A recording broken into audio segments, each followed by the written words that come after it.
Of Blood and Steel, written by Seymour Zainali, narrated by James Lawrence. Chapter 12. From Ashes. A strange howl in the distance disturbed Balak's rest. He sat up and listened for a while, but all was silent. He cast his eyes from side to side, but it was early, and first light had not yet broken. 4 auburn leaves spun by his bare feet, which poked out of the bottom of his furs. A twittering and scuffling in the nearby brush startled him, and he almost jumped to his feet. But he paused and felt for his wound. As his fingers pushed over his ribs, he felt no pain. The wound was dry. Balak pulled up his tunic and examined the wound, but it was hard to see in such dim light. He could barely see where the wound was. He yawned and stretched his arms and moved his head from side to side. His shoulder made a loud cracking sound, but it felt good. Another light gust gently rattled his fur, but with it came a chill that crept down his spine. An orange glow in the center of the camp caught his eye. With haste he crawled quietly toward the fire and poked it with a stick before blowing and chucking on a handful of crisp leaves from a small pile on the ground beside him. The fire rapidly burned through the leaves, so he fed it with some small sticks and wood. He wrapped his furs around his shoulders and huddled closer to the fire. The child stirred, and Balak threw another blanket over her. She didn't wake, so Balak sat in silence, watching and tending to the fire. As the light pushed through the cloudy sky, he occasionally examined his ribs. "If you keep poking and pulling at them, they'll get infected again," Arda warned. "They've healed entirely. You can barely even notice they were wounded. Just 2 little pink scars. Look." "Does it still hurt?" "The opposite, actually," Balak whispered. I feel like the weight of the world has been lifted off my shoulders." "Maybe you just needed a good night's rest," Arda answered as she turned away. He looked at his wound, but it was like it was never there. The scars were gone, yet the memory remained. Balak continued to examine his wound.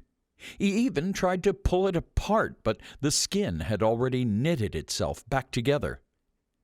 "This all feels a little odd," he said, looking toward Arda, but she did not stir. Balak pulled some small yellow flowers from a nearby bush and threw them into the cooking pot. He covered them with water and placed the pot on the fire. He pulled on his vest and belt. "Arda, we must start to make ground on our journey now," he said, shaking her gently. "I'm awake," she replied, with her eyes still firmly closed. First one, then the other, she pried them open and stared at the fire. Balak used a stick to remove the pot from the flame and poured Arda a drink. She accepted, and they sat in silence while she dressed and changed the child. Balak stamped out the fire, and Arda took charge once more of the child, strapping her across her chest. The child was quiet and not yet her keen self, but Balak noticed a pink coloring across the apples of her cheeks. Towering trees provided a canopy from the bright rays of the sun. It looked as though some of the forest trees had been chopped down, yet the ones that remained overwhelmed the area and sheltered them. They moved through the brown, powdery earth at a rapid pace. Plumes of dust rose with every stride, especially under the pressure of Balak's enormous, heavy feet. Much of the area was flat, so they did not tire easily, but every once in a while the child coughed and spluttered. "It's pretty dry here," Balak told Arda. "Does she want a drink?" He offered Arda some water. "Thank you," Arda said. She pursed her lips as she loosened the strap to offer a drink to the child. She slurped a few sips before closing her eyes and snuggling into Arda. They walked farther, and the dust started to settle as the earth dampened. Balak crouched and touched the ground. "I think we're headed toward water." They walked a little farther, but when Balak saw animals heading in the opposite direction, he stopped suddenly.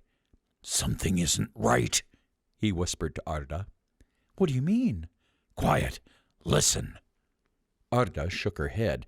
The two stood in silence and listened. The vibrations turned into a shake, and the dust from the ground rose again, forming little clouds. A noise caught their attention, and a man appeared through the trees and started running toward them with his sword drawn. He was making a kind of roaring sound as he sprinted closer. 1, 2, 5, no, 10, maybe 20, Balak counted. "Stay behind me. Get your spear ready. We might have to stand our ground." He pulled out his axe and widened his stance, bending his knees. He swung his weapon over his shoulder as the gang of men ran toward him. Arda watched as the men ran by Balak without engaging. His eyes narrowed as he looked from side to side and relaxed his grip. "What could have sent them into such a frenzy?" Arda asked. The ground was shaking harder, and a thunderous sound pounded toward them. The trees bounced vigorously and bent forward as something large bounded through them. Balak looked into the distance. "We're about to find out," he replied. Arda gasped as a nart burst into sight. Its shadow turned the forest black. She shuddered and pulled the child closer. The nart skidded as it came to a stop. A brown cloud circled into the air like a whirlwind. Everything was silent. Balak and Arda stared at the beast. The plumes of dust settled around them, and the child let out a gentle cough. The beast leaned forward. Gray, weathered skin covered its face, and the prominent bones in its cheeks and chin poked through in a sharp point. Its 2 legs were thick and long. At every joint, bones formed sharp points that stuck out, almost piercing the skin. The creature looked like its bones had kept growing and stretching the skin to its breaking point. Its mouth resembled a hollow hole, and as it roared, the trees shook back and forth. Its thin, wiry hair stood on end as it started forward. "Hide!" Balak yelled to Arda. He bolted toward the nart. "Balak, wait!" Arda yelled, but it was too late. He charged straight for the large, wild monster and headed into battle, striking the first blow across the nart's sturdy legs. His axe chinked and ricocheted off the heavy gray armor that protected the back of its legs. The sheer force of the impact threw Balak to the ground. The nart made shrieking sounds and writhed as it tried to stomp Balak with one of its large, heavy feet. Balak rolled from side to side. He was able to disorient the nart and quickly scramble to his feet. Arda moved out of sight and positioned herself beneath a fallen tree from where she could still watch the battle unfold. The nart swung a large wooden club at Balak. It was the size of half a tree, and Balak had to move closer to the nart to avoid it. Balak charged forward again, lifting his axe above his head. He jumped and sliced the nart's exposed knee. Its eyes widened, and it shrieked. "Inem crete!" Dark red blood spilled from the nart's knee, and it hammered the ground next to Balak. Balak continued his attack, and this time with another swipe he grazed the back of the leg. The nart stumbled as its leg buckled. It landed on one knee with a thud, and Balak continued to dodge its attacks while striking at the creature's hefty limb. It twisted furiously, swiping at Balak, but he moved quickly, anticipating the nart's next strike. Balak jumped onto the nart's damaged leg and pummeled its other knee, slicing open an old wound and pushing his blade in deeper. The nart tried to get back to its feet, but its leg could not bear the weight. Balak hacked at its lower back through its torn leather tunic. He was unrelenting with every blow. In his frenzied attack, blood splashed across his face as he struck the Nart's spine, causing it to fall forward with an earth-shattering boom. Balak ran along the Nart's back and continued to slash furiously. Arda's eyes filled with anger, and she could take it no longer. She scrambled out of hiding and ran over to the Nart just as Balak raised his axe above its head. "Balak, stop!" she yelled. The Nart groaned, and she looked into its eyes, but she was too late. Balak delivered his fatal blow to the back of the skull. The Nart wailed and coughed out blood. Large droplets sprayed Arda as its eyes became lifeless. Balak jumped down from the Nart. "Did it hurt you?" he asked as he looked Arda up and down. "It's not my blood," she snapped. "There was no reason to kill this Nart." "No reason to? Is this how you're thanking me? Maybe I should have let it step on your thin skull so you learn some gratitude." "It was not looking for a fight." Arda turned her back to him and started walking away. "It didn't look that way." "It was trying to say something. They are far more intelligent than you think. Who knows what those other men did to anger it?" "Be quiet." He listened cautiously as the faint sound of a longsword brushing against the earth closed in on them. "Has it ever occurred to you that they might even have their own language? Their tongue and culture predates our own." Balak shook his head. "Arda, quiet. More are coming." "How many?" "Just one." "Oh, no, not him," she quietly whimpered. Balak's attention was pulled away from Arda and toward a hooded figure just ahead of them. Arda spotted him and stopped abruptly. "I hope I'm not interrupting," a deep voice croaked. "Who's that?" Balak whispered to Arda, but she didn't answer. "What do you want?" Balak asked the man. The man was wearing black breeches and leather boots. He swung open his cloak and flashed a large, heavy longsword that was tucked into his belt, along with an array of silver daggers and knives. He slowly pulled down his hood. He was short and cleanly shaven, with long, thick, slovenly brown hair. He was broad across the shoulders, and his voice sounded older than his years. "I've been searching for you for some time." Arda took a step back and hid behind Balak. "He is here for us," she gasped. "This is one man.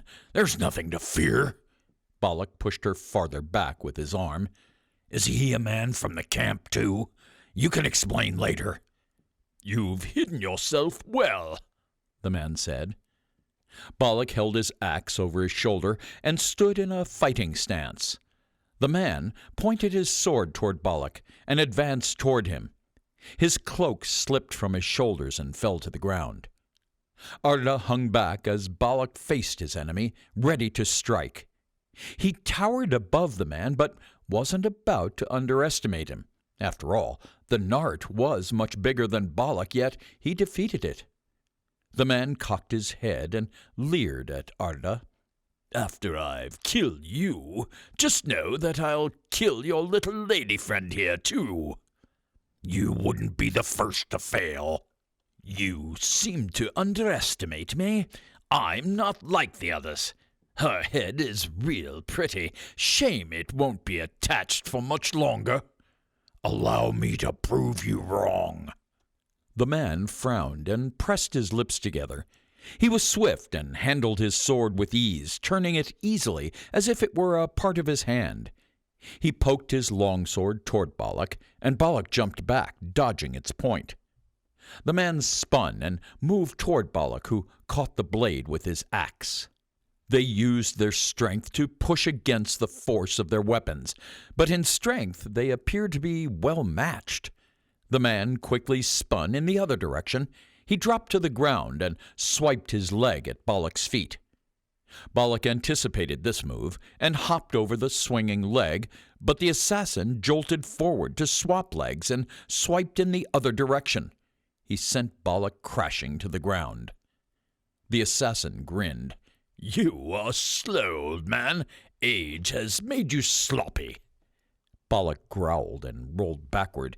He swung his axe as he pushed himself to his feet, forcing the assassin to move backward. The assassin bent his knees and drew his sword up to his shoulder. I told you that you underestimated me, he taunted. Don't worry, I'll have fun with the girl before I dispose of her.